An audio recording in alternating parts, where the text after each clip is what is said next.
నమస్కారం. NEET UG 2025 కౌన్సెలింగ్లో all India quota round 1 seat allotment ఫలితాలు విడుదలయ్యాయి. ఎంసీసీ అధికారిక వెబ్సైట్లో 1107 పేజీల పీడీఎఫ్ రూపంలో ఫలితాలు అందుబాటులో ఉన్నాయి. అభ్యర్థులు తమ ఆల్ ఇండియా ర్యాంకును ఉపయోగించి పీడీఎఫ్లో తమ ఫలితాలను చెక్ చేసుకోవచ్చు. కీబోర్డులో Ctrl+F నొక్కి తమ ర్యాంకును ఎంటర్ చేయడం ద్వారా సులభంగా తమకు వచ్చిన కాలేజీని తెలుసుకోవచ్చు. ఆల్ ఇండియా కోటా కటాఫ్ వివరాలు. ఆల్ ఇండియా కోటా రౌండ్ 1లో వివిధ కేటగిరీల కటాఫ్ వివరాలు ఇలా ఉన్నాయి. Open category OC Nagaland Institute of Medical Sciences and రీసెర్చ్లో 21,190 ర్యాంకు వరకు సీటు లభించింది. ఈడబ్ల్యూఎస్ కేటగిరీ 25,599 ర్యాంకు వరకు కటాఫ్ వచ్చింది. ఓబీసీ కేటగిరీ 21,452 ర్యాంకు వరకు సీటు వచ్చింది. ఎస్సీ కేటగిరీ 103,892 ర్యాంకు వరకు సీటు వచ్చింది. ST category government medical college Virudhunagar తమిళనాడులో 145,625 ర్యాంకు వరకు సీటు లభించింది. ఈ ర్యాంకుల కంటే ఎక్కువ ర్యాంకు వచ్చిన అభ్యర్థులకు ఈ రౌండ్లలో సీట్లు రాలేదని అర్థం చేసుకోవాలి.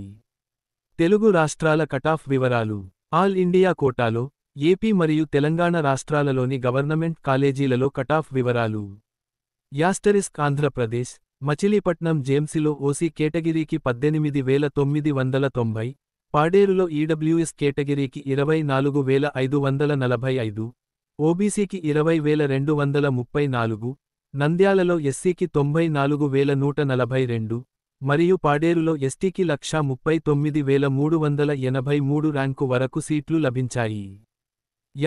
తెలంగాణ ఓసీ కేటగిరీకి 20,064, ఈడబ్ల్యూఎస్కు 24,991, ఓబీసీకి 21,365, ఎస్సీకి 111,389 మరియు నారాయణపేట జేఎంసీలో ఎస్టీకి 142,347 ర్యాంకు వరకు సీట్లు వచ్చాయి. రిపోర్టింగ్ మరియు అవసరమైన పత్రాలు. సీటు వచ్చిన అభ్యర్థులు ఆగస్టు 18, 2025 లోపు కాలేజీలో రిపోర్ట్ చేయాలి. అభ్యర్థులు ఎంసీసీ వెబ్సైట్లో లాగిన్ అయి తమ అలాట్మెంట్ ఆర్డర్ను డౌన్లోడ్ చేసుకోవాలి. అనంతరం ఆ ఆర్డర్లో పేర్కొన్న నోడల్ ఆఫీసర్ను సంప్రదించి రిపోర్టింగ్ సమయంలో అవసరమైన పత్రాల జాబితాను తెలుసుకోవాలి.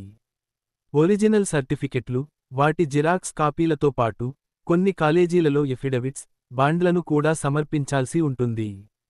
ఎఫిడవిట్స్ను ₹100 స్టాంప్ పేపర్పై నోటరీ చేయించి గెజిటెడ్ ఆఫీసర్ లేదా ఇన్కమ్ ట్యాక్స్ చెల్లించే వారి సంతకాలతో సమర్పించాలి. గమనించాల్సిన ఇతర ముఖ్య విషయాలు. కోటాస్ పీడీఎఫ్లో సీటు ఏ కోటా కింద అలాట్ అయిందో స్పష్టంగా పేర్కొంటారు. ఉదాహరణకు open seat quota, all India quota, ACC scheme, IP university quota, Muslim quota, NRE quota మొదలైనవి. ఎలాటెడ్ కేటగిరీ అభ్యర్థి యొక్క సొంత కేటగిరీ మరియు అలాట్ అయిన కేటగిరీ వేర్వేరుగా ఉండవచ్చు. ఉదాహరణకు ఓబీసీ అభ్యర్థికి ఓపెన్ కేటగిరీలో కూడా సీటు రావచ్చు. మెడికల్ చెకప్ అడ్మిషన్ సమయంలో సంబంధిత కాలేజీలో మెడికల్ చెకప్ నిర్వహిస్తారు. సెలవు దినాలు ఎన్ఎంసీ మార్గదర్శకాల ప్రకారం కౌన్సెలింగ్ మరియు రిపోర్టింగ్ సమయంలో సెలవు దినాలు కూడా పని దినాలుగానే పరిగణిస్తారు. ఏవైనా సందేహాలు ఉంటే నోడల్ ఆఫీసర్ను సంప్రదించాలి.